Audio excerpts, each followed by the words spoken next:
Mika NAB Show, énième épisode. Un petit peu spécial aujourd'hui, on a un invité d'honneur qui va venir répondre à toutes ces polémiques. Un invité de marque? Un invité de marque, un invité d'exception, si on peut dire. D'exception, carrément. Moi, je suis un petit peu flatteur envers nos invités. En tout cas, avant que cette vidéo commence, abonnez-vous. On est sur Spotify, Apple Podcast. Voilà, abonnez-vous. T'es prêt, Mika? Ouais, mais je sens que ton son, ça va faire des bavures parce que ça coupe, ça revient, ça coupe, ça revient. Ouais. Je sens que tu es en train de nous faire une bavure. Non, même pas. Ok. Et là, tu m'entends? Ouais, je t'entends. Oh, bah, c'est bon. Vas-y, j'appelle.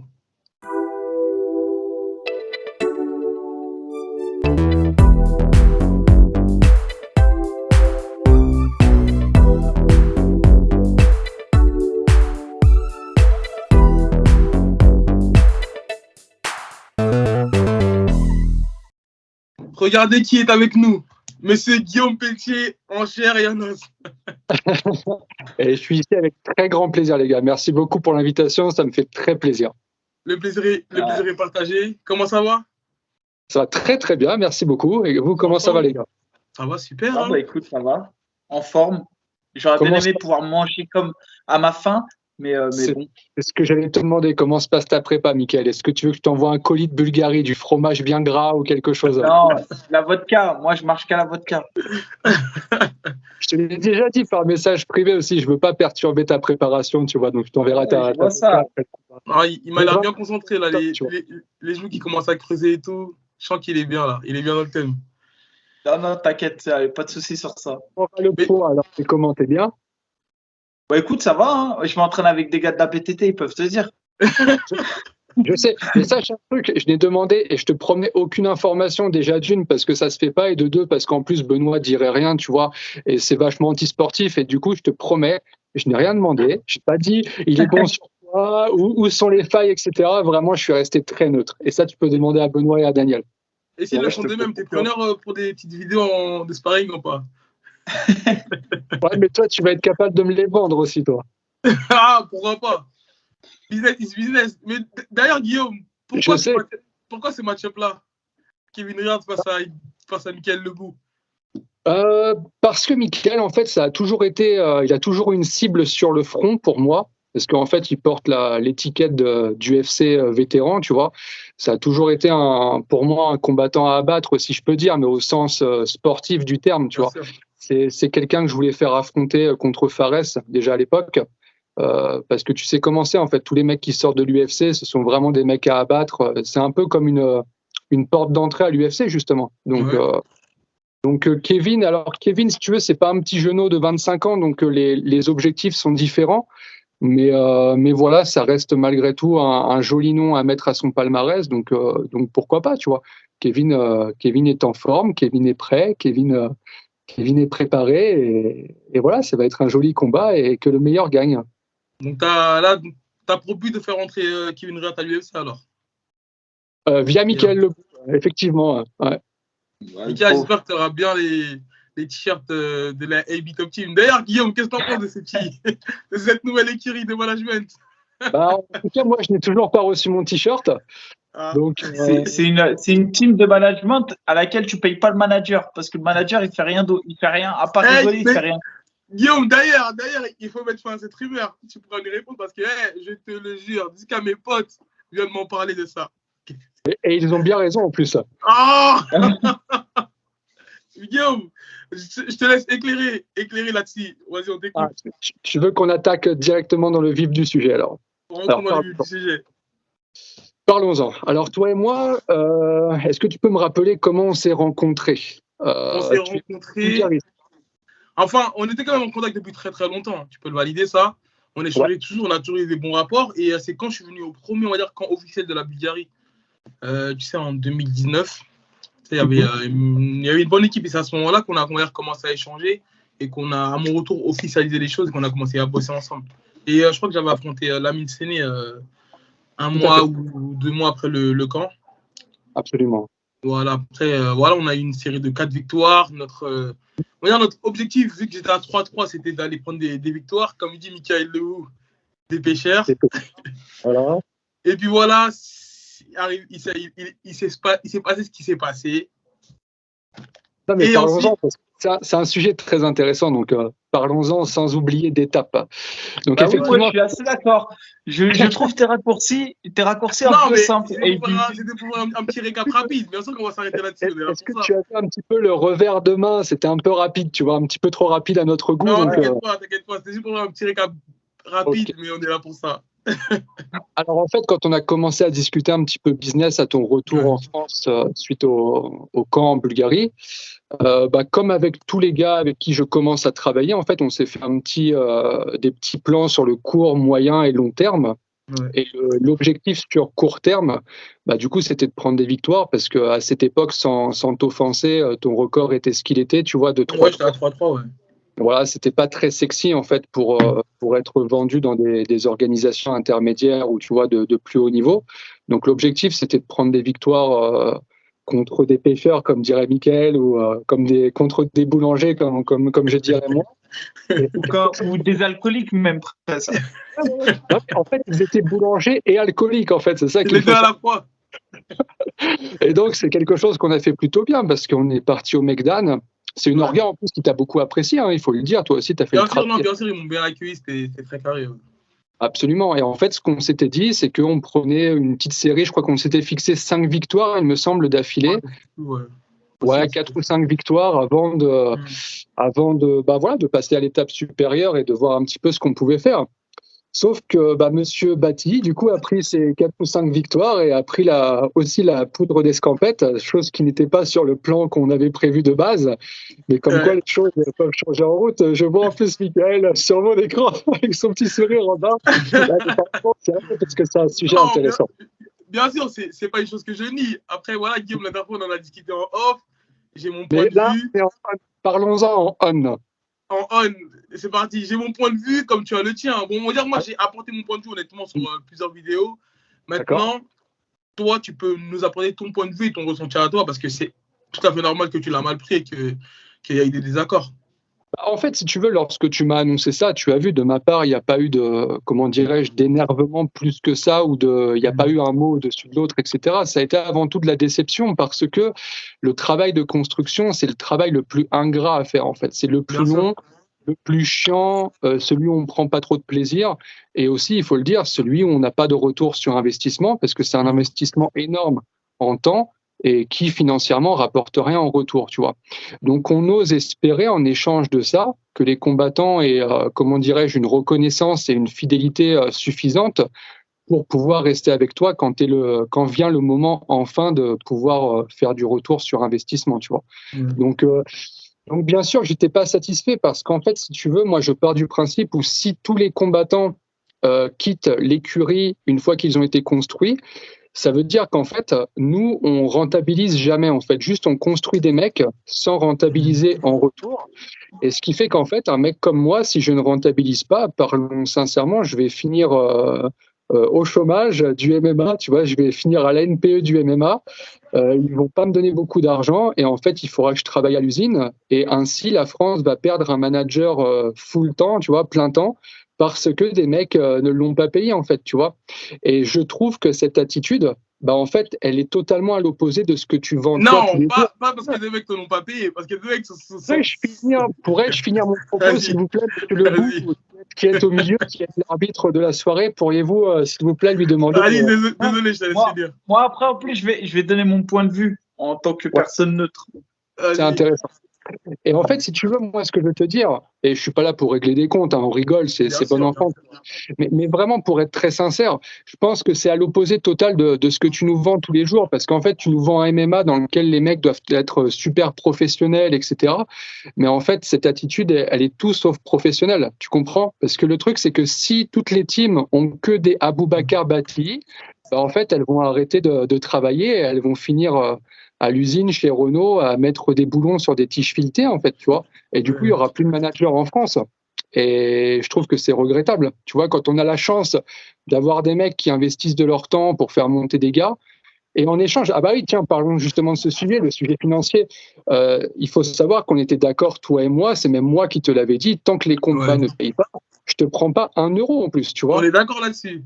Mais bien sûr, on est d'accord. Mais je pense qu'en plus, c'est tout à mon honneur parce que tu sais, il y a des managers pour 500 balles. Il y a Ouais, non, aucun- ça je le sais, ils vont ouais. ils vont réclamer Je suis leur cul, d'accord tu avec vois. toi. Au Management Factory, ils te prennent ou pas à Mais partir de attends, 500 euros? mais bien sûr, mais attends, mais Guillaume, donc ça met au moins fin à la rumeur que je ne te donne pas un euro, enfin, que je ne te donne pas l'argent. Ou que, En en fait, gros, que je n'ai pas été un mauvais payeur. donc dans ce cas, partons du principe où tu me dois de l'argent sur l'argent que tu aurais pu faire si tu étais resté à la BTT. Ah, là, c'est autre chose. Non, mais est-ce que tu comprends la façon dont je t'explique la chose en fait? Non, Guillaume, non, regarde, bien sûr que je comprends. Mika, tu veux intervenir ou je peux intervenir direct? Alors, moi, je vais traduire. En fait, ce qu'il te dit, puisque Eh bien, j'ai compris ce qu'il m'a dit. c'est que oui, dans le cadre de l'accord que vous aviez fourni, toi et lui, dans le cadre strictement de l'accord, bah, il t'a pas payé puisqu'il t'a pas demandé de payer. Mais lui, il t'a pas demandé de payer parce qu'il misait sur toi pour le futur, pour qu'à un moment donné, Oui, il parce que puisse voilà, c'était un investissement sur récupérer. le long terme. Mais Et ça, moi, ça, je ne le dis pas. attends, moi, ce que j'entends à sa place, ce que je ferais maintenant, c'est que je dirais, OK, les gars, vous construisez votre carrière avec moi, il n'y a pas de souci, vous ne me payez pas. Mais par contre, si vous décidez de partir avant d'avoir amorti tant d'argent, eh ben, vous me devez tant. C'est pour cela que maintenant, Guillaume a fait Et des contrats, il me semble, depuis mon départ. AB, fixons le montant. Comme ça, tu vois, il n'y a pas de. Non, on s'arrange, Guillaume, on s'arrange sur un resto. Et en plus, je te jure, Guillaume, tu veux le confirmer, c'est la mise à part au McDonald's, mais au 100% pas, il dit qu'on mange presque gratuitement. Ça, c'est. Il est fort possible, ouais, il est fort possible. Je sais que les primes au McDan n'étaient pas conséquentes. Je me rappelle plus du 100% fight, mais voilà comment ça s'est passé. En fait, Mickaël a. Il est généreux, hein, normalement. Généreux de quelle manière? Non, ouais. Pour rebondir quand même un sujet intéressant, tu as dit une phrase, Boulox, qui m'intéressait, que tu as dit, suite à ça, Guillaume s'est mis à faire des contrats, il me semble. Tu as dit ça. Ouais. Et c'est exactement vrai, c'est vrai. Parce qu'en fait, si tu veux, ça choque personne en fait dans le cadre du football, tu vois. Dans le cadre du football, ça choque personne que tu dois respecter un engagement ou un contrat qui dit que tu as signé pour 3 ans, etc. Quoi, tu vois. Ça choque personne que le mec reste jusqu'à la fin de son contrat avant de partir s'il le souhaite. Mais quand on t'écoute en fait à toi dans les podcasts, il semblerait qu'en fait le combattant il est libre de faire ce qu'il veut et de partir au moment où il le souhaite, parce qu'en fait c'est sa carrière à lui, tu vois. Sauf qu'il ne faut pas oublier que c'est toi quand même plus ou moins qui a fait l'appel à moi pour monter ta carrière. Est-ce qu'on est d'accord au moins avec ça? J'ai fait appel à toi, je dirais pas que j'ai fait genre ce pas-là pour venir à toi, Guillaume. Non, franchement. Alors, c'est comment alors? On va dire, ça s'est fait au feeling, j'ai envie de te dire. Moi, je suis venu en Bulgarie, pourquoi? Parce que je me rappelle, à l'époque, il devait avoir Tony Johnson, j'ai vu qu'il y avait Rouskov, et moi, j'étais à ce moment-là, je venais d'arriver à Obi Fight, et j'étais vraiment en galère de polo. Donc, je me suis dit, ok, pourquoi pas, et rappelle-toi, mais j'étais même venu sur un coup de tête, tu vois. Mais sinon, Guillaume, tu t'en rappelles bien que je suis pas venu je vais pas dire que je suis pas venu vers toi pour te dire, Guillaume, on travaille ensemble, tu vois. Mais à ce moment-là, je me débrouillais, on va dire, un petit peu, j'essayais de bricoler à gauche, à droite. Et voilà, après, je pense que tu pourras le confirmer ou non, tu as vu mon niveau sur les sparring, et de là, on va dire, voilà, tu t'es dit que ça peut être intéressant de travailler avec lui. Après, voilà, moi, j'étais pas contre. J'étais pas contre. Bien sûr, et je suis entièrement d'accord avec toi. C'est suite à ce que j'ai vu en fait en Bulgarie. Excuse-moi, je t'ai coupé. C'est suite à ce que j'ai vu en Bulgarie qui m'a plu et je me suis dit on va travailler ensemble. Mais en fait, le travail ensemble, c'est un travail de donnant-donnant en fait, tu vois. Bien sûr, ouais. Sauf qu'en fait, dans notre relation entre guillemets à nous, il n'y a pas eu de donnant-donnant en fait. Si tu veux, tout a été. Il y a juste du donnant pour toi. Tu comprends? C'est juste moi qui ai donné sans rien avoir en retour, tu vois. Et en fait, je pense que ça, c'est une attitude totalement antisportive, tu vois. Et comme je l'ai expliqué précédemment, on ne peut pas travailler de cette manière, en fait. Ça, vraiment, je mets un point d'honneur là-dessus. Et c'est pour ça que je te rejoins sur ce que tu as dit juste après. Effectivement, maintenant, j'ai changé ma façon de travailler parce que l'année 2021, ça a été une année très dure pour la BTT, avec la perte de toi pour commencer, la perte d'Abdoul juste derrière, tu vois. Ça a été un coup dur. Hein, parce que on va revenir là-dessus, bien sûr. Uh-huh. Non, franchement, Guillaume, sur ça, je respecte tout à fait ton point de vue et je peux même pas dire que c'est faux. Après, comme je t'ai dit, tu te rappelles, on a toujours eu des bons rapports. À l'époque où j'étais à Obi Fight, ça m'a fait vraiment des problèmes politiques. Et moi, en gros, ce que je dis, en fait, j'apporte vraiment mon point de vue à moi dans le podcast. Ça me fait rire de savoir vous de face à moi.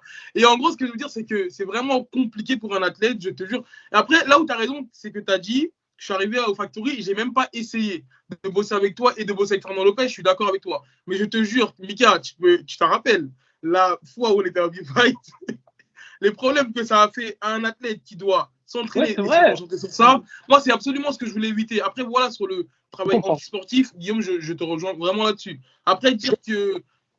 Après, voilà, je ne peux pas comparer ça au football parce que voilà, ça commence à se démocratiser. Que maintenant, le MMA, tu sais, il n'y a pas vraiment. Enfin, jusqu'à présent, il n'y avait pas vraiment de contraste, mais un petit message. Et voilà. Malgré que ça se démocratise que maintenant, tu sais, on a le droit d'être professionnel aussi. Ouais, bien sûr. Ouais. Bien sûr, après, voilà, c'est. Mais pour revenir à ce qui s'est passé avec ObiFight, en plus de ça, et je pense que tu me l'accorderas, la non-entente que j'ai pu avoir avec le patron d'ObiFight, en aucun cas elle est venue de moi ou de quelque chose que j'aurais pu faire. Bien sûr. Non, bien sûr. Comme toi, en fait, de saut d'humeur ou de je sais pas trop quoi, en fait, tu vois, mais je me sens plus victime, en fait, dans cette histoire que coupable. Sauf si toi, tu es capable de me dire que j'ai dit ou fait quelque chose qu'il fallait pas. Non, même, je me rappelle, même toi, tu cherchais une solution pour moi. Tu m'avais même orienté vers le NR-Fight. Je savais que le NR-Fight, c'était pas. Alors, puis-je rebondir, s'il vous plaît, monsieur Lebou, si vous m'autorisez à dire un croustille, justement. Moi, je suis tout oui, parce que tu vois, là, en fait, j'apprends carrément des versions et tout, tu vois, ça change un peu les versions. De quelle version? Vas-y, on t'écoute, Guillaume. Il y a un croustille, on t'écoute. Alors là, j'ai un croustille, parce qu'en fait, Boulox vient de dire que je l'ai aidé à chercher des solutions. Parce qu'en fait, ce qu'il faut savoir, quand les relations, malheureusement, se sont tendues entre moi et le patron d'ObiFight, sans que je sache vraiment pourquoi, Boulox, derrière, a été remercié d'ObiFight, il me semble. Non. J'ai pris la poudre des Ok. Je suis parti de moi-même, ouais. Moi, alors, dans ce cas, quand vous êtes séparé avec ObiFight, t'imagines en plus, Mickaël, que j'ai aidé Boulox à avoir un point de chute. Mais ça, je l'ai toujours dit. Guillaume, franchement, ce que tu peux pas me reprocher. Peux-je finir, s'il te plaît? Allez, je t'écoute. Et donc, il est très. AB, il respire, c'est rien. Attends. T'as peur que Fernand il dire ou quoi? C'est bon, tranquille. Non, je suis très. Alors, je t'écoute. Laisse-moi dévoiler le croustille fatal parce que je pense que celui-ci, c'est le croustille du boss final. J'apprends, je sais pas ce que c'est. alors donc, il faut savoir que j'aide Boulox. En fait, j'essaie de réunir une équipe, tu sais, avec des poids lourds qui s'entraînent sur Paris et compagnie, tu vois. Et à un moment, Boulox me dit qu'est-ce que tu en penses si je vais au MMA Factory? Et là, je lui réponds mais Boulox, super, mais moi, il n'y a aucun problème. À ce moment-là, je n'avais pas trop de rapport avec Lopez, mais il s'entendait extrêmement bien avec mon associé, tu vois, avec JB. Et du coup, j'ai dit à Boulox, mais il n'y a aucun problème. Vas-y donc, entraîne-toi, et dès lors que tu t'es entraîné, appelle-moi, dis-moi comment c'était, est-ce qu'on peut avoir une entente tous ensemble, et comment on peut travailler. Ok, on part là-dessus. Il part. Et le soir, je crois que tu m'as même pas appelé. En plus, tu m'as envoyé un vocal. Non, je nie. Je t'ai appelé. Et à ce moment-là, tu étais avec Daniel Warin et Benoît Saint-Denis, je crois, au Bahreïn. Et tu captais pas. Ou je crois que tu m'avais dit que ça passait pas et tout. Mais c'était pas le soir même, c'était quelques temps après, genre 2 semaines après. Okay. Donc, je continue. Du coup, j'attendais la réponse de Boulox, savoir comment l'entraînement au MMA Factory s'était passé pour qu'on puisse travailler tous ensemble, main dans la main et en parfaite entente comme une belle petite équipe. Et il me dit, ça s'est extrêmement bien passé, je suis ravi, c'était génial, c'était tellement génial que du coup, je vais aussi m'engager en management avec eux, et du coup, je pars de la BTT.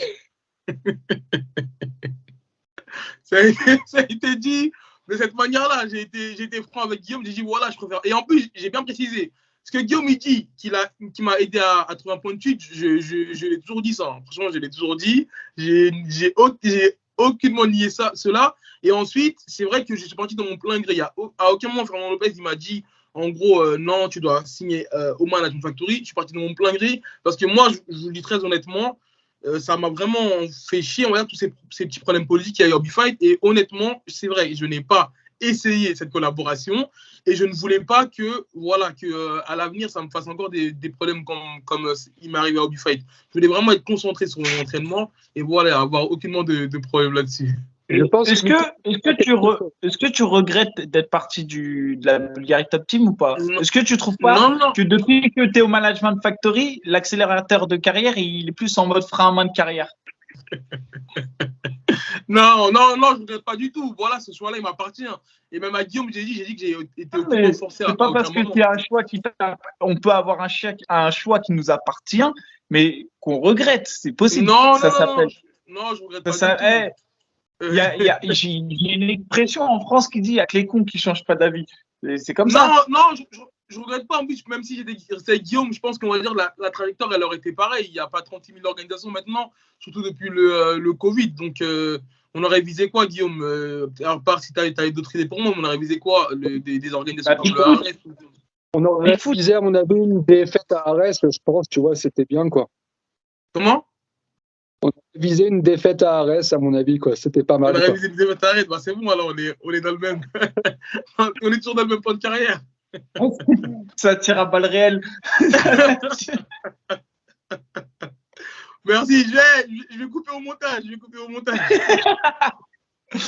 Bon, on a plus rien à dire sur le cas Boulox. Après, tu disais, à la BTT, vous avez eu une période dure. Et en fait, je pense que c'est un peu tout le monde, hein, que ce soit toi à un moment donné, et après, ça sera d'autres, parce que c'est toujours comme ça, de toute manière. Et puis après, en même temps, il y en a qui partent, mais il y en a qui arrivent aussi. Forcément, ceux qui arrivent, ils sont un peu moins connus que ceux qui partent parce que tu les as pas encore construits.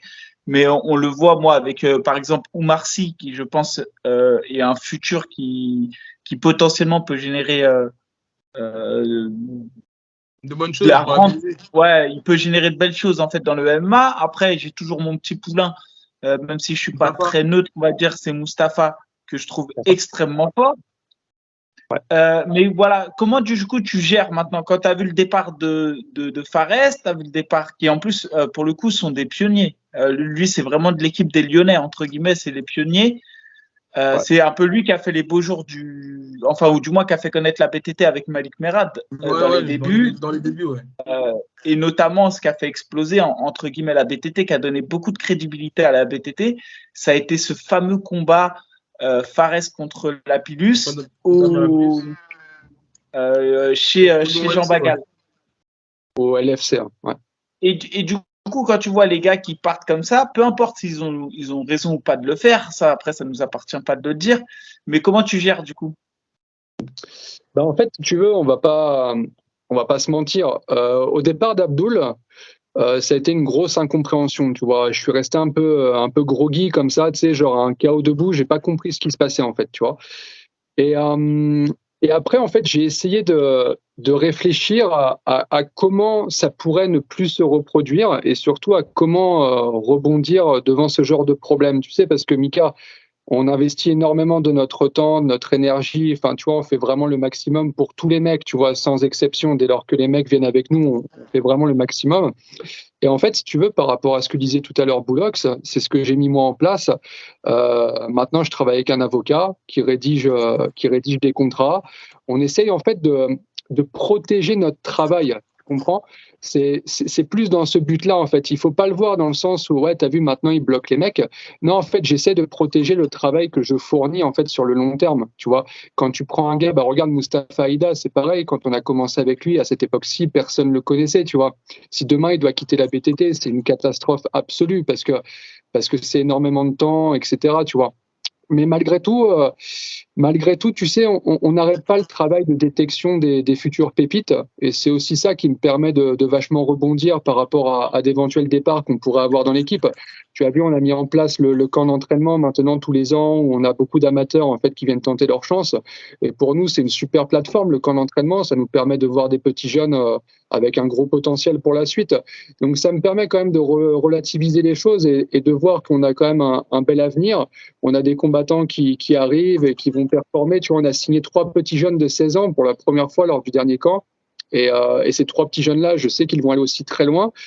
Donc, on essaie d'éviter les coups durs. Mais si coup dur il doit y avoir, en tout cas, je sais que la BTT a un bel avenir devant elle, tu vois. Ça va pas s'arrêter demain. Mais là-dessus, moi, j'aimerais savoir quand même, parce que certes, il y a, on va dire, toi, en tant que manager, tu dois te protéger. Mais si maintenant un mec comme Abdoul, parce que voilà, Abdoul et moi, c'est pas du tout les mêmes raisons. Abdoul, il a une seule défaite à son actif. Ouais.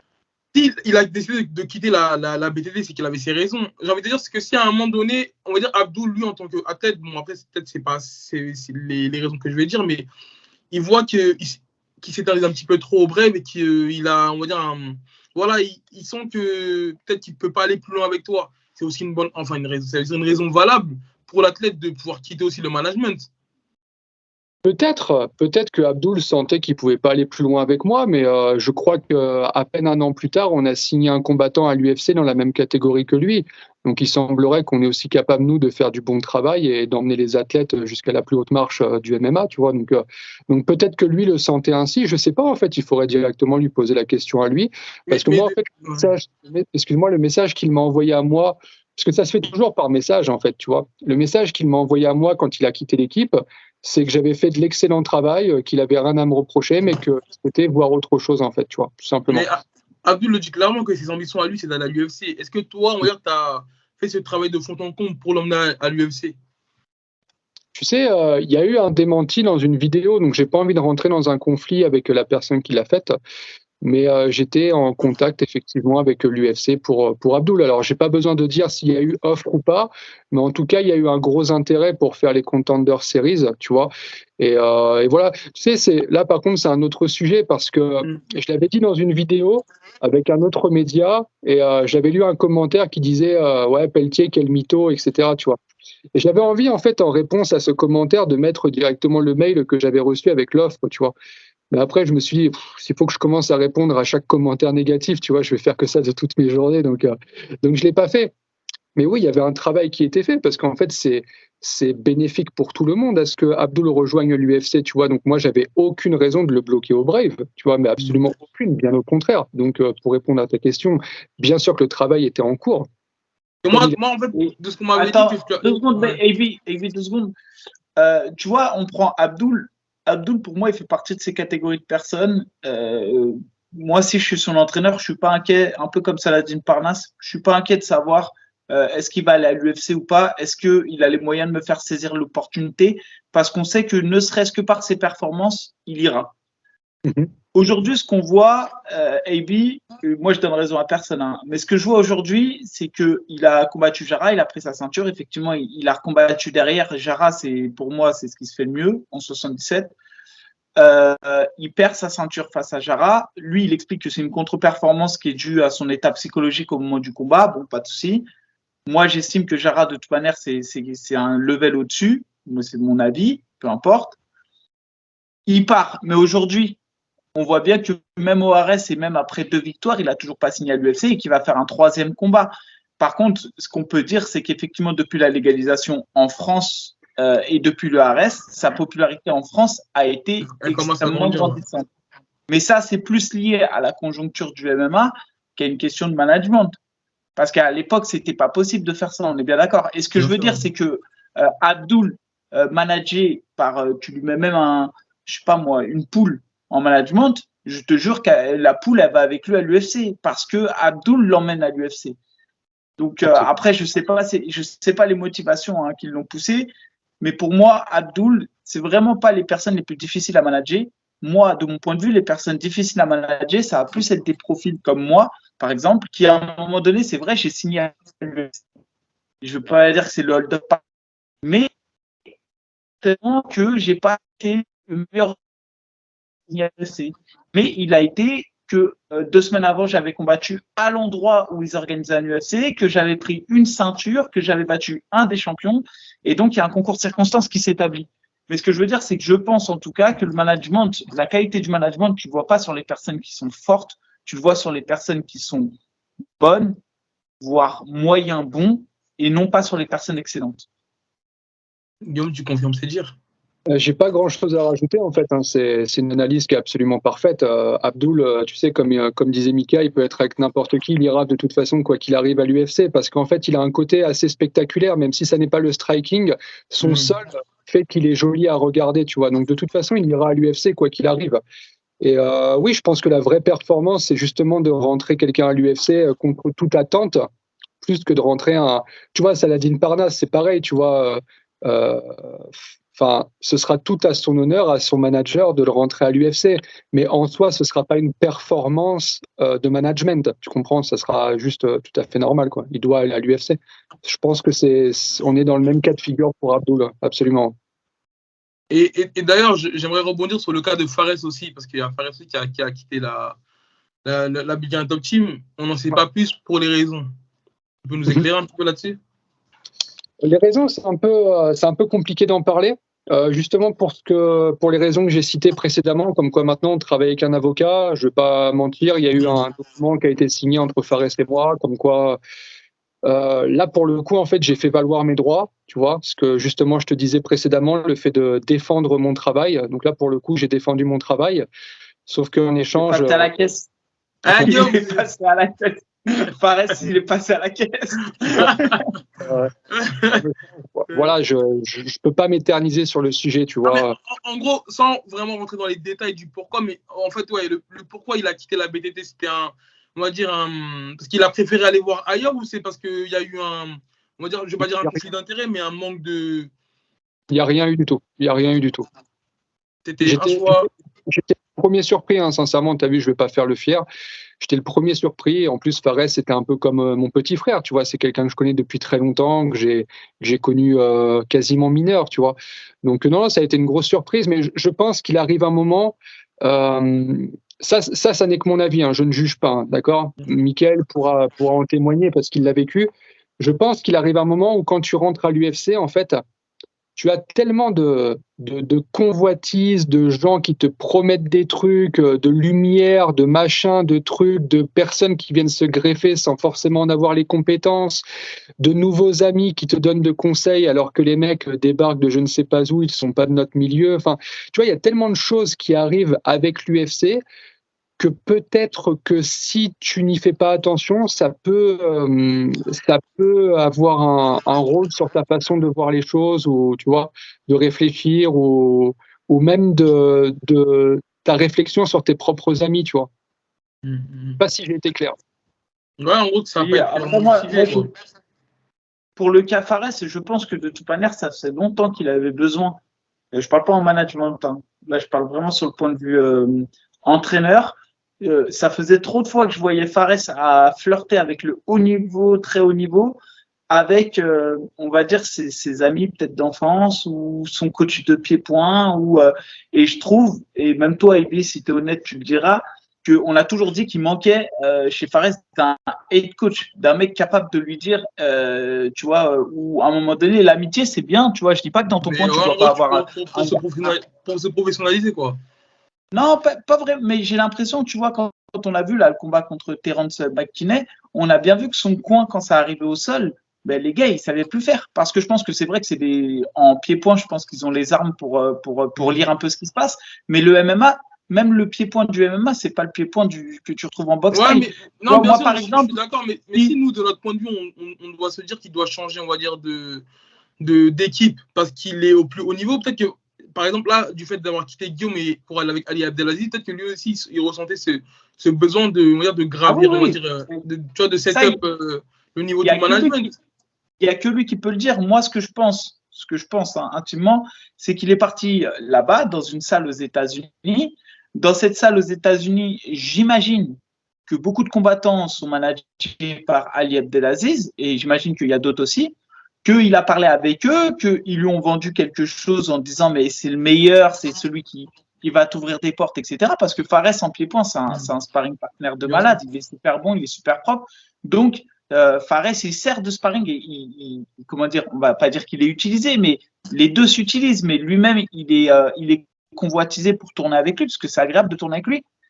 Sauf que quand tu n'es pas dans le top 10 à l'UFC, à un moment donné, je ne vois pas l'intérêt d'aller se noyer dans une boîte de management comme Ali Abdelaziz, qui, ok, il le connaît de nom, ok, Ali Abdelaziz est très bon dans ses relations humaines, mais je ne suis pas sûr qu'un Ali Abdelaziz mette autant d'énergie pour Fares que si tu es dans une boîte un peu plus petite, on va dire, sur le rayonnement mondial, mais qui va mettre plus d'énergie. Après, ça, c'est des choix stratégiques et il a fait son choix maintenant. Moi, je dis toujours à un combattant, vaut mieux être dans une salle où on est 100% derrière avec toi, où on s'occupe de toi à 100%, que d'aller te noyer dans des grosses salles comme le Tristar où personne ne va te calculer. C'est très intéressant. Tiens, excuse-moi, tu connais toi-même Tony Johnson, Bullocks, parce que tu as tourné une fois avec lui à Paris. Et en fait, Tony Johnson était managé par First Round Management et il est avec moi maintenant depuis 5 ans. Il était 3 fois champion à l'ACA, tu vois, la fameuse organisation russe. Et justement, il me disait ça, en fait. C'est la différence qu'il a remarqué avec le fait de travailler avec nous maintenant. C'est que peut-être qu'il vaut mieux être une grande star dans un management plus modeste plutôt que d'être un combattant modeste dans un management star. Tu comprends, pour rejoindre ce que dit Michael, justement. Bien sûr, après, voilà, ça, c'est important au combattant de choisir ses ambitions. Voilà, Fares, il est jeune. Après, concernant aussi son équipe, ouais, moi, j'ai mon avis là-dessus, mais j'ai envie de te dire que jusqu'à présent, il nous avait fait mentir parce que depuis le début, je crois que c'est les mêmes coachs qui l'accompagnent. Et depuis le début, il a pris cette victoire. Est-ce que tu sais que c'était moi le head coach de Fares pour sa victoire contre Jamie Moularkey? Sur son head coach, c'est-à-dire que tu as préparé son training camp. Il m'a désigné comme head coach la semaine qui précédait le combat. Ouais. Donc c'est lui qui transmet les consignes, qui fait le game plan et compagnie. Ça m'étonne pas, mais en vrai, ce que je veux dire, c'est que ça a toujours été la même équipe qui l'a accompagné du début jusqu'à présent. Et j'ai envie de te dire que, en fait, pourquoi lorsque ça marche, on devrait en gros ne rien dire, et lorsque ça marche pas, comme avec Terence McKinney, on devrait les pointer du doigt et dire que c'est leur faute. Après, je comprends tout à fait qu'à un moment donné, c'est vrai qu'il faut. Voilà, il faut être avec les bons coachs, avec les bonnes personnes, surtout quand le niveau monte. Mais si en gros, jusqu'à présent, c'est eux qui l'ont amené jusqu'à ce niveau-là. C'est ça que j'ai envie de te dire, en fait. Bah, en fait, c'est pas très vrai parce que tu sais, à l'époque, en fait, c'était Fouad Esbiri et son frère Abdella, en fait, qui étaient dans le coin de Fares, tu vois. La seule personne qui n'a pas bougé, justement, c'est le coach de sol de Fares, qui est vraiment quelqu'un de bien. En plus, Fater, s'il nous regarde, on lui passe le bonjour. Mais sinon, à l'époque, c'était d'autres coachs, tu vois. Donc, ça a quand même changé en route, tu vois. Après, si je peux me permettre, je vais vous poser une question naïvement à vous deux, en fait. Concrètement, en fait, quel peut être son intérêt de changer de management à ce moment-là, en fait? Franchement, moi, franchement, comme je t'ai dit, encore s'il était, je vais pas mentir, encore s'il était sur une série de, par exemple, il venait de battre Terence McKinney comme Terence a battu.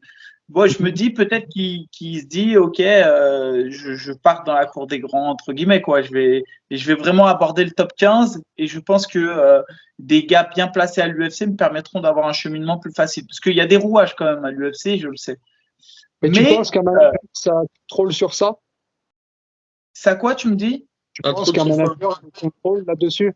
Sur le choix des adversaires et compagnie? En fait, c'est pas qu'il a le choix, mais c'est que, étant donné qu'il manage parfois dans le top 10 jusqu'à 4 personnes qui sont dans le top 10, bah, ça permet d'esquiver des fois des blazes ou des profils. Tu vois. Je vois ce que tu Par veux exemple, Makachev, on sait qu'il a attendu presque le dernier moment pour affronter des gars managés par Ali Abdelaziz, sauf au moment inévitable. Tu as raison, mais dans le cadre de Fares qui n'est pas dans le top 10, ça répond pas à ce critère-là, en fait. Tu comprends? Ouais, exactement, c'est ce que je te dis. C'est après, en vrai, il y a que lui qui peut répondre à ça, quoi.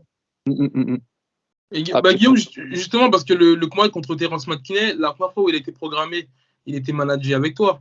Et donc, absolument. En fait, du fait qu'il a après changé avec Ali Abdelaziz, en gros, il n'y a pas eu de changement d'adversaire. Ça, c'est plus toi qui contrôlais ça à ce moment-là. Ouais. Ouais, ça a été fait avec moi à l'époque. Bon, malheureusement, il y a quelqu'un dans le coin de Terence qui était infecté du Covid. Donc, le combat ne s'est pas fait, mais voilà, ça a été reconduit, même adversaire, à une date ultérieure, quoi. Ok. Je pense qu'on a fini avec les parenthèses des déserteurs de la VTT. Pour moi. Non, mais c'est un sujet intéressant. Hein. C'est pas un sujet que je veux éviter ou renier ou quoi que ce soit. Tu vois, ça fait partie de la vie. Il y avait une remarque très pertinente tout à l'heure de Michael. Décidément, ce soir, je lui jette beaucoup de fleurs. Tu disais que. Et moi alors en fait, c'est une question de roulement. En fait, tu vois, on a vécu une année difficile en 2021, mais 2022, il y a un mec dans une autre team qui va partir, qui va entraîner d'autres au départ dans la même team. Tu sais, ça a toujours été comme ça. Tu sais, à l'époque, il y avait une team monstrueuse au MMA Factory. Il y en a un qui est parti, d'autres auront suivi. Ça a été pareil à Hobby Fight, etc. Enfin, tu vois, c'est comme ça, en fait. Il suffit qu'un gars parte pour que ça entraîne un roulement, en fait, tu vois. C'est comme ça. Donc, c'était dur de mon côté parce que c'était la première fois, en fait, tu vois. Et la première fois, elle fait mal, évidemment, très mal même. Mais ouais, ça arrive partout, en fait, quand tu regardes bien, tu vois. Ça arrive absolument partout. Et là, maintenant, tu travailles avec donc avec le management, enfin avec le Ares, donc forcément avec Lopez qui a plusieurs casquettes dans le monde du MMA. Est-ce que tu sens que dans les propositions de combat, parfois c'est des bourbiers? Comment tu fais pour gérer ça? Parce que lui, à chaque fois qu'il match, il a deux casquettes, voire 3 casquettes. Il est organisateur, il veut que sa carte elle soit belle, mais il préfère faire prendre un risque, j'imagine, pour un combattant de la BTT plutôt que pour le Management Factory. Même si des fois il est obligé d'y passer. Hein. Je dis pas qu'il prend pas des risques pour ses combattants, mais il aurait plus, j'imagine, et c'est normal, et ça c'est l'être humain qui est comme ça, tendance à minimiser les risques pour lui et vouloir en faire prendre pour les autres. Comment tu gères? Alors, on s'entretient parfois en visio avec Fernand, comme on le fait ce soir avec vous, mais disons que mon contact vraiment principal pour le Ares, c'est Benjamin Sarfati. C'est vraiment avec lui que je traite en priorité. Après, très certainement, il ne prend aucune décision sans en parler à Fernand. Tu vois, je pense que c'est un travail qui est fait en commun de leur côté. Pour être vraiment très sincère, jusqu'à présent, toutes les offres qui ont été faites à Ares pour la BTT, c'était très correct. J'ai pas jusqu'à présent ressenti de bourbier, tu vois. On a Oumar Sy qui a battu quelqu'un du Management Factory. Ouais, justement, c'est là où je voulais en venir, Mika, en gros, pour te contredire un peu là-dessus, Mika, parce que quand tu vois Oumar Sy qui a un 6-0, qui a combattu au KSW, qui a que des finishes, et Paulin qui avait combattu que dans des organisations mineures, c'est pas pour favoriser Paulin, quoi. Non, j'ai dit, mais le risque, il est pour qui, là, sur ce combat? Le risque, il est pour Paulin. Non, en fait, Paulin, il est déjà challenger. Paulin, il est challenger et il n'a rien prouvé dans sa carrière. Là, c'est comme moi avec mon étiquette UFC, c'est la même chose avec Oumar Sy. Ça veut dire que si je te marche dessus à 2-0, mon gars, je prends toute ta hype et toi, tu repars à 0. Bien sûr, mais en gros, et c'est ce que je dis. Non, ce que je dis, c'est que des fois, ils arbitrent. Et là, c'est la casquette de manager qui prend le dessus. Il arbitre le risque du combat, ce qu'on perd, ce qu'on gagne. Mais voilà ce qu'on gagne. Et forcément, tu peux pas accepter des combats que tu gagnes tout le temps. Ce que je dis, c'est que lui, quand il fait sa proposition de combat, il a déjà arbitré tout ça. Que toi, quand tu reçois la proposition, ben, t'as juste le choix de dire oui ou non. T'as pas le choix d'aller mettre un mec. Ouais, mais moi, c'est plus ce profil que je voudrais, etc. Donc, c'est ça que je dis. Nickel. Et tu sais que c'était un gros problème justement pour Oumar qui n'était pas chaud pour ce combat justement pour ces raisons-là en fait, les raisons que tu as citées, dans le sens où il n'y avait pas grand-chose à gratter sur le dos de Paulin en fait, qui est un excellent combattant, donc du coup les risques sont grands, mais il n'y avait pas beaucoup de choses à gagner en échange en fait, donc tu as parfaitement raison. Maintenant le combat on l'a accepté parce que selon moi il n'y avait aucune chance que Oumar perde ce combat en fait, tu vois. Hormis un accident, tu vois, mais pour moi, Oumar était largement favori dans ce combat et c'est la raison pour laquelle on l'a fait. Mais pour répondre à ta question d'une façon plus générale, on a eu aussi le combat entre Alexandra Tekena et une fille qui est aussi managée par le Management Factory, avec encore une autre victoire pour la BTT. Donc, j'ai envie de te dire, jusqu'à présent, moi, je ne sens pas d'envie de détruire les mecs de la BTT. Tu vois, pour l'instant, les propositions sont plus connaître. Avec AB, on se pose souvent la question aussi du management, de quelle manière justement on doit faire prendre des risques et pas des risques pour des combattants. Et on a discuté longuement ici de la construction de carrière Aïssaoui. Et du coup, on a aussi parlé d'une construction de carrière ou du moins d'un combat qui avait été planifié et qui a ensuite été annulé.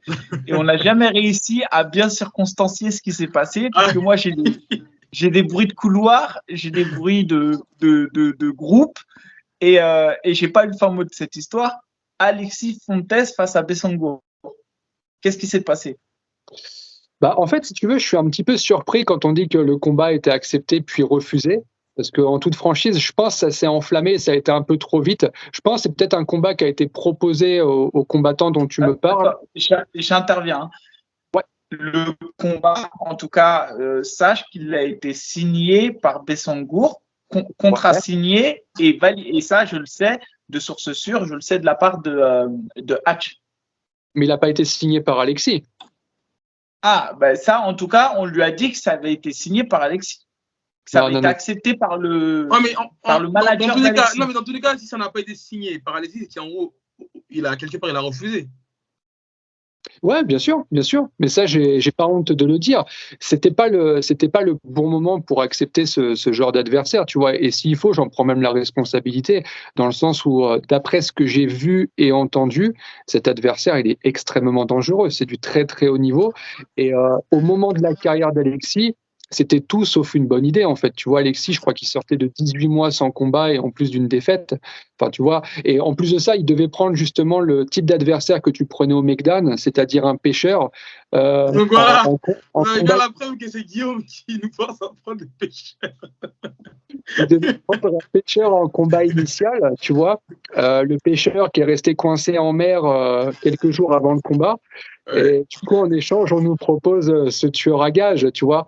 Et bien sûr que Oh putain.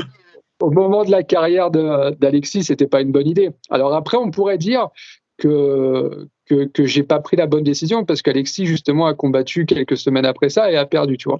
Mais pour le coup, j'ai ma part de responsabilité dans le fait qu'il n'y ait pas eu, pardon, ce combat entre Alexis et ce combattant dont je ne me rappelle plus le prénom, j'en suis désolé, mais en tout cas, qui est très fort.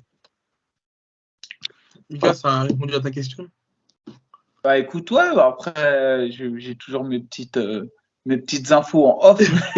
Mais on a la parole du manager. Mais d'ailleurs, je tiens à t'informer que c'est Mika qui a été informé avant tout le monde que Fares quittait la BTT. Hein. Je ne sais pas s'il a, il a des petits espions un peu partout. Alors, ne me dis pas de qui ça vient, parce que telle n'est pas ma question. De toute façon, tu ne vas pas me révéler tes sources et tu auras bien raison. Mais en fait, je pense que Fares a commis une erreur, c'est-à-dire qu'il a mis un message dans le groupe WhatsApp de la BTT en disant au revoir à tout le monde. Et c'était obligé que derrière, ça allait fuiter. C'était obligé. Donc, à mon grand regret, je pense que c'est quelqu'un à l'intérieur du groupe WhatsApp de la BTT qui... J'essaye de te faire sourire, mais je pense que c'est fait, Mickaël. Tu m'as répondu déjà sans me répondre. Non, mais non, même pas. C'est un peu logique. Mais c'est un peu logique. Non, mais ça doit être un effet boule de neige, en fait. C'est quelqu'un qui, à l'intérieur du groupe WhatsApp de la BTT... C'est Kevin Ruhart. C'est Kevin Ruhart qui m'a donné les infos. Est-ce que tu as un t-shirt Team Lebou alors pour le 7 mai alors? Non, c'est Team Team. Sinon, tu me l'envoies, alors je vais porter le t-shirt Team Lebou si c'est Kevin qui t'a dit ça. Tu seras sur place, Guillaume, d'ailleurs? Malheureusement, non. J'ai décidé de prendre un peu de recul avec tout ça. Tu sais, toutes les semaines, je suis sur des événements pour coacher des gars ou quoi. Et en fait, pour te dire vraiment, j'en ai marre, tu vois. Ça, en fait, si tu veux, juste un déplacement pour coacher un mec fait que je ne travaille pas pendant 4 jours, fait que quand je rentre à la maison, je dors plus, j'ai plus de temps, j'ai trop de retard, etc. Tu vois. Donc, j'ai décidé d'arrêter un peu de coacher les gars et de passer plus de temps à la maison, tu vois, pour vraiment faire mon taf comme il se doit, tu vois, en espérant qu'en échange, les mecs partent pas, quoi. Si tu vois ce que je veux dire. Non, ça risque pas, là, parce que là, tu attaques avec un avocat, donc je pense qu'ils vont rester à leur place. Il est pauvre, tout ça. Non, je pense qu'on va. Avec le Management Factory, il y a un avocat. Il y a un avocat avec le Management Factory, donc. Je pense qu'il doit y avoir un avocat, je ne sais pas, mais je pense qu'il doit y en avoir un. Mais bon, du coup, j'ai une question, si je peux me permettre de vous interrompre, et j'en suis désolé.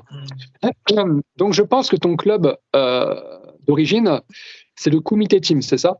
C'est bien ça. Voilà. Ensuite, tu es parti au B-Fight, c'est ça? Managé par la BTT, c'est ça? C'est ça. Et maintenant, tu es au MMA Factory, c'est ça? C'est bien ça. Ma question est, si demain, pour X ou Y raison, tu devais te disputer avec Monsieur Lopez, où est-ce que tu partirais? Je pense que je rejoindrai Mickaël Lebou sans team fixe et qu'on ira squatter. C'est pas moi, Eddie. Un petit peu à moi, gauche, je à suis droite. sur la fin. Eddie, je suis sur la fin. Moi, j'ai même plus de team. Je m'entraîne partout. Tu vois, je m'entraîne un peu par là. Des fois, je fais des roulades chez moi, au sol. Non, Guillaume, c'est une bonne question. Mais je te jure qu'en fait, si moi, je me voyais pas. Si j'avais pas été au MMA Factory, honnêtement, j'avais visé l'étranger. Donc, mais tu peux pas t'entraîner à temps plein à l'étranger, en fait. Bah ouais, mais après, j'aurais fait en sorte d'aller m'installer à l'étranger. J'aurais fait les causes pour quoi. Donc, c'était soit. Ton anglais, en plus, c'était tranquille, quoi. Oh, ça serait passé très, très crème. Franchement, tant que j'ai un meilleur anglais que Mika, ça va. Mais t'es même pas un meilleur en anglais que moi, t'es un fou. Ah si, je pense que je vais débrouiller un petit peu mieux que toi en anglais. Jamais. Je voulais avant de conclure, je voulais qu'on revienne un petit peu sur l'actualité. Ouais. Il y a eu l'annonce de l'adversaire de Benoît Saint-Denis, j'ai plus le nom, si tu peux nous le redire. Il va prendre Niklas Stolze. C'est un Allemand qui a combattu à l'Imperium FC, qui est à 0-2 à l'UFC et qui effectue, tout comme Benoît, sa première descente en lightweight. En lightweight. Ok, donc, parce qu'on sait que en light. Ah non, non, je me trompe peut-être, mais Sean Shelby, il est bien matchmaker chez les lightweight et les welterweight. Tout à fait. Mais en gros, moi, je voulais savoir si le combat il s'était bien déroulé, on va dire, chez les welterweight, vous l'aurez gardé dans cette catégorie-là ou vous aurez quand même effectué un changement? Tiens, regarde, Mika a la réponse. En fait, si tu veux, c'est déjà quelqu'un qui était préparé à descendre, Benoît, parce qu'il combattait au Brave en super light, donc à 75 kilos. Et c'était déjà un petit 75 kilos, tu vois. Donc non, il était déjà destiné à descendre en lightweight. Mais tu sais comment c'est aujourd'hui pour les rentrées à l'UFC. Il n'y a plus, comme à l'époque, tu vois, des rentrées à l'UFC où on signe le mec, on le fait combattre 3 mois après. Aujourd'hui, il faut être prêt, il faut rentrer sur des short notice. C'est une des seules opportunités de rentrer. Ou par là, ou par le circuit Contender Series, tu vois. Donc, pour le coup, combat à 77, il fallait l'accepter, j'ai envie de dire, malgré le résultat, il fallait l'accepter. C'était un combat dur, difficile, on le savait avant de le faire. Mais Benoît, c'est aussi un combattant dur et de très haut niveau. Donc, j'ai hâte qu'il fasse son combat au mois de juin et qu'en face, il puisse mettre les points sur les i et que les commentaires que je peux voir un petit peu sur les réseaux soient un peu plus indulgents, quoi. C'est ça. Ça, c'est toujours comme ça. Hein. Quand tu arrives à haut niveau, surtout à l'UFC, en plus, c'est vrai que le combat était particulièrement sanglant, on va dire, entre guillemets. Et beaucoup n'ont pas compris ce qui s'est passé. Il y a eu aussi peut-être une erreur d'arbitrage qui a pas joué en faveur de ce qui s'est passé. Mais c'est clair que il mérite mieux que ce qu'on peut lire, en tout cas sur Internet. Ça, c'est évident. N'empêche, la carte, elle est belle. En plus, elle devrait intéresser Bullock, c'est les poids lourds. Volkov contre Rosenstruck, le main event. Ouais, j'ai vu ça, ouais. Ça va être un bel événement. Après, en plus, je crois que c'est le premier combat de la carte. Du coup, pas trop de pression. Ça va être cool. Après, on pourra assister au show.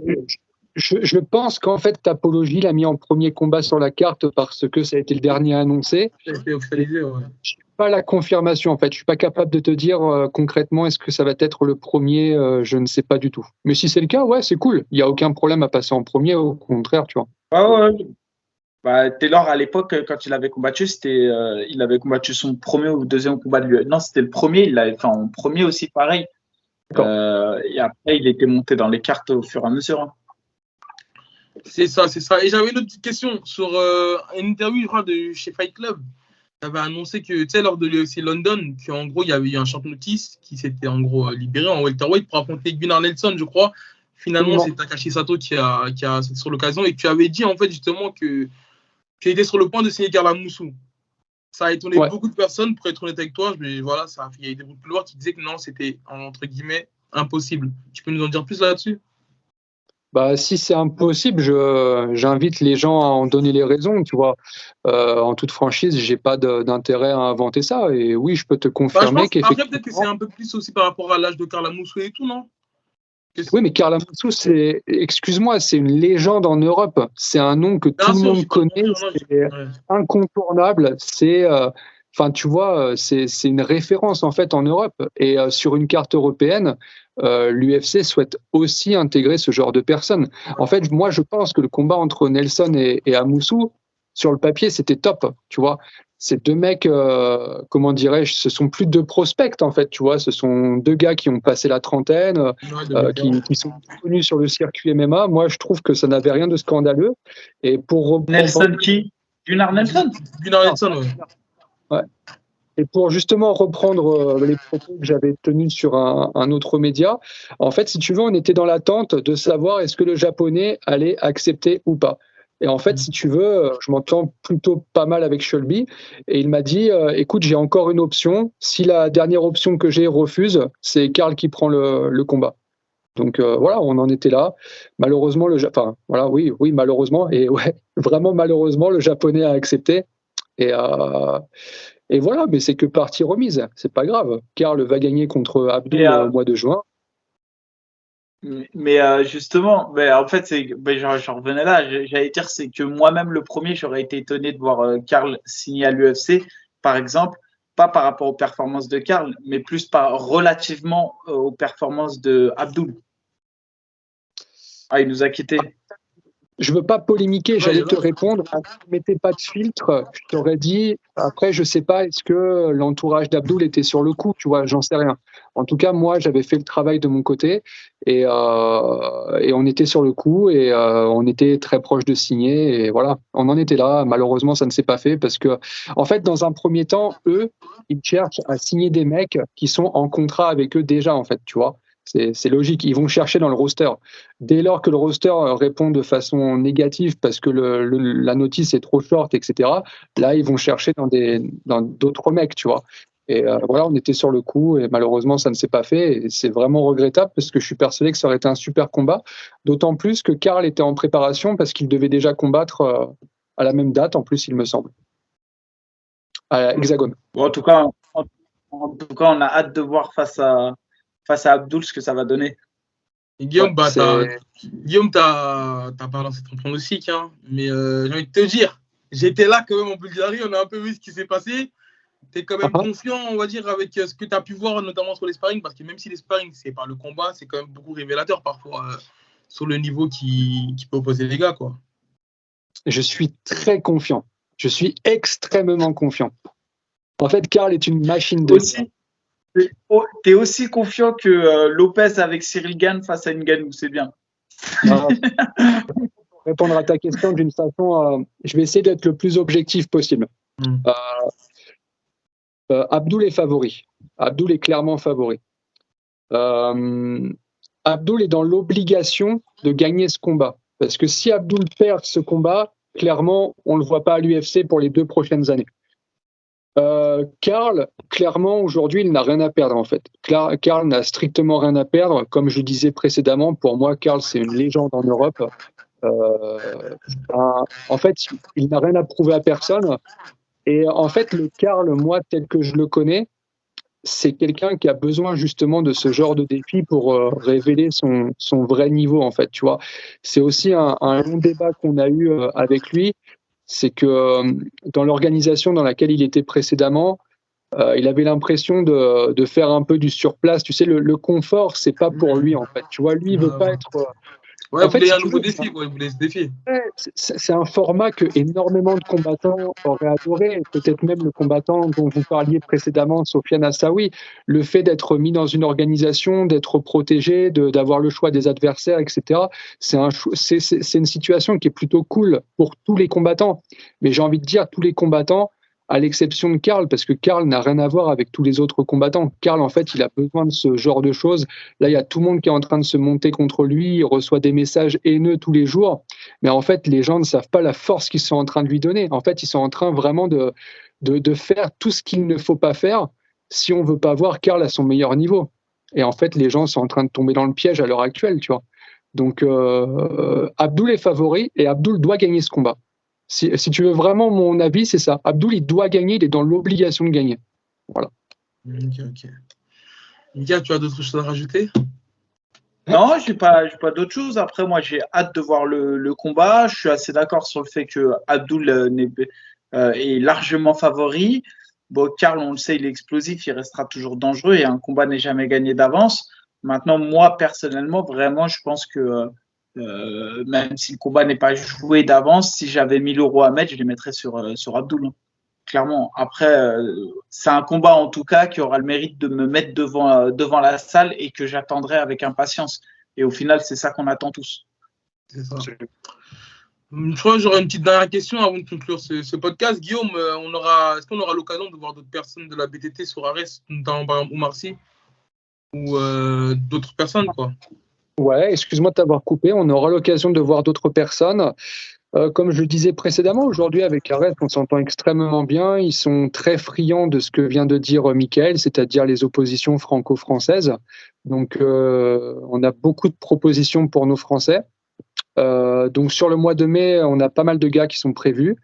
Mois de juin aussi. Maintenant, pour Oumar Sy, il se peut qu'on le voit sur un autre circuit très prochainement. Voilà. Si je peux amener un demi-crousti, quoi. Non, les croustilles, c'est en entier. Dana White Contender. Tu vas nous mettre le Dana White Contender. Ce que je peux dire, c'est que ton analyse, Michael, de la semaine dernière était excellente quant aux mecs qui ont le plus de chances d'aller à l'UFC. Paris. Ok, donc en gros, le croustilles, c'est que il est peut-être sur le point de signer à l'UFC ou de faire les Dana White Contender Series. C'est une excellente nouvelle, en tout cas. Le croustilles, en fait, est que Oumar est une machine de guerre et qu'il est extrêmement jeune et qu'il a tout l'avenir devant lui et qu'on travaille dur pour. En tout cas, si c'est le cas, c'est extrêmement mérité. Si c'est le cas, c'est extrêmement mérité. Merci pour lui. Bien sûr, bien sûr. Je pense qu'on a. Comment? Si c'est le cas, bien évidemment. Bien sûr. Après, je vais te dire, c'est un peu la suite logique pour lui. Maintenant, il a quoi? Il a 6 ou 7-0. Il a fait les plus grosses orgas européennes. Voilà, donc logiquement, il est jeune, il a le potentiel, donc ça peut être que la suite logique pour lui. Bien sûr, je suis d'accord avec toi, mais tu sais, je trouve aujourd'hui, on entend trop rapidement parler de l'UFC. Tu sais, avec Oumar, et je suis ravi de la relation qu'on a lui et moi, parce que lui-même, en fait, aurait pu tomber dans le piège. Il y a encore pas si longtemps, quand il était à 3 ou 4-0, tu sais, beaucoup de personnes dans son entourage, ou les amis peut-être, lui disaient t'es une machine de guerre, prochain fight c'est l'UFC, etc. Tu vois. Et je pense que c'est exactement le piège dans lequel il faut pas tomber, parce qu'aujourd'hui, dès lors que tu as un combattant qui enchaîne 3 victoires, ça y est, déjà on commence à lui mettre une pression sur les épaules avec mais frérot, là tu dois rentrer à l'UFC, tu vois. Et je trouve qu'on en parle trop facilement. Aujourd'hui, il suffit juste de voir le nombre de Français à l'UFC par rapport au nombre de combattants sur le circuit, et on verra que les statistiques montrent pas que c'est si facile de rentrer à l'UFC, quoi. Ça reste en soi. C'est même pas souvent. Et ce que je dis aussi souvent, déjà, c'est pas forcément les meilleurs. Ouais. Ça arrive. Et surtout, une fois que tu y es, c'est là que souvent, en fait, tout le monde parle de l'UFC, mais ce que je veux dire, c'est que y être, c'est bien. Mais une fois que tu y es, tu vois, tu peux plus t'échapper. On l'a vu, moi, c'est pas. J'ai rien contre lui, mais tu vois, Duquesnoy, on nous l'a vendu comme une légende urbaine et tout. Mon gars, quand il a fallu prendre Nathan, alors que c'était le premier à critiquer, quand avec Taylor j'étais là-bas. Et moi, je prenais pas des pentes. Non, mais je lui en veux parce que autant je peux comprendre qu'un mec qui est en dehors de la sphère MMA critique les performances des combattants, je comprends. Comme les mecs qui sont sur le canapé, je les critique, les mecs au foot. Ils me cassent, tu vois, je suis le premier à dire putain, ils sont payés des millions, nanana, tu vois, les phrases à la con. Mais la réalité est que quand toi, t'es combattant de MMA, que tu sais, mais il faut justement se remettre à un moment donné, faire preuve entre guillemets d'empathie et surtout se mettre à la place. Je suis d'accord sur ce qu'il me dit, en gros, de ne pas se précipiter, mais tu vois, par exemple, je prends le cas de Morgan Charrière, qui, on va dire, que voilà, c'était un peu plus avec sa hype et avec sa performance lorsqu'il était champion du Cage Warriors. J'ai envie de dire que là, malheureusement, il a essuyé 2 défaites d'affilée. Est-ce que ça n'aurait pas été mieux, on va dire, de le mettre directement à l'UFC et de prendre le risque de le faire perdre à l'UFC que plutôt au Cage Warriors? Parce que là, regarde, le fait qu'il est sur 2 défaites, il est encore bloqué au Cage Warriors, c'est un petit peu, on va dire, recommencer le travail que tu avais entamé avec lui, quoi. À part si je me trompe, peut-être que t'avais pas la possibilité de le placer directement à l'UFC. Surtout qu'il est dans une catégorie assez dure et je pense pas que les portes soient grandes ouvertes chez les Fédéraux, quoi. Comme tu l'as dit, en fait, c'est comme dans la catégorie lightweight ou welterweight. Il faut un gros travail pour y rentrer à l'UFC. C'est pour ça que ça me désespère un petit peu quand je vois des combattants. Tu sais, aujourd'hui, excusez-moi, il y a une mode qui est putain, le mec, c'est dommage qu'il a perdu, c'était son dernier combat avant l'UFC, quoi. Il avait le contrat dans la boîte mail, tu vois. T'as l'impression qu'aujourd'hui, l'UFC s'est envoyé à toutes les sauces, ça semble tellement facile, et pourtant, des combattants français à l'UFC, il y en a très peu, encore une fois, je me répète, mais c'est pour ça qu'aujourd'hui, je suis vachement content de la façon dont ça se passe avec Oumar, parce que tu sais, peut-être que Oumar, j'aurais pu peut-être travailler à le rentrer, pourquoi pas encore plus tôt, tu vois, essayer de le faire rentrer encore plus tôt, mais selon moi, Oumar Sy n'était pas prêt, en fait. Oumar Sy avait pas encore été mis dans le mal, comme il a été mis par exemple avec Paulin. C'est la première fois qu'il partait à la décision. Et je pense qu'un combattant, il doit vivre ce genre d'expérience avant de rejoindre l'UFC. Il doit être mûr, en fait, le combattant, tu vois. Et ça demande plus que 5 combats, tu comprends? Et c'est vrai qu'aujourd'hui, on voit beaucoup de combattants qui, malheureusement, ils ont perdu. Putain, c'est dommage, il y avait le contrat UFC dans la boîte mail, tu vois. Parfois, j'y crois un peu moyennement. Ça semble tellement facile de rentrer à l'UFC. Pourtant, combien sont-ils à l'UFC? Très peu, tu vois. Donc, je pense qu'il faut tous un petit peu qu'on se calme avec l'UFC, tu sais, dans le sens où ça semble aujourd'hui vraiment... tout le monde peut y rentrer, quoi. Quand tu écoutes, tu sais, j'entends ça tellement régulièrement. Bien sûr. Ah ouais, putain, il aurait pu rentrer là, mais malheureusement, il avait un torticolis, il a pas pu, tu vois. On l'a appelé pour un short notice. Il avait Guillaume, justement, j'ai une question par rapport à ça. Quand on voit un mec comme Saladin Parnasse, on va dire, entre guillemets, s'éterniser au KSW, si toi, tu avais Saladin Parnasse en tant que à manager, est-ce que tu l'aurais poussé pour aller à l'UFC ou est-ce que tu l'aurais, on va dire, gardé chaudement au KSW, sachant que voilà, les primes là-bas, on sait que dans les pays de l'Est, tu sais, comme à la CA avec Tony Johnson, on sait que ça paye généreusement. Ça aurait été quoi tes choix avec un mec comme Saladin Parnasse? Mais sache un truc, c'est que le KSW paye énormément, et je répète, énormément moins que la CA, par exemple. Tu vois, ça, c'est un truc qu'il faut savoir. Attends, t'as dit énormément moins que la CA? Bien sûr, ça paye beaucoup moins. Ça dépend qui. Moi, je peux vous assurer, en tout cas, je vais pas te dire son salaire, mais je peux vous assurer qu'il est très, très, très, très, très, très bien payé. Après, j'ai peut-être pas connaissance des salaires de. Et après, aussi, toi, tu compares aussi peut-être avec Johnson. Et Johnson, c'est un poids lourd. On sait que c'est des catégories à part. C'est vrai. Mais tu sais, il y a quand même un écart qui est énorme. C'est là, Tony, il est en fin de contrat à la CA, tu vois. Donc, j'étais en négociation avec toutes les organisations du top mondial, dont le KSW, qui a fait une proposition qui était 3 fois inférieure à celle de la CA pour le reconduire, par exemple, tu vois. Bon, bref, excuse-moi, je ne réponds pas à ta question. J'ai pas envie de me mettre en porte-à-faux avec son équipe, donc je vais essayer de faire une réponse politicienne.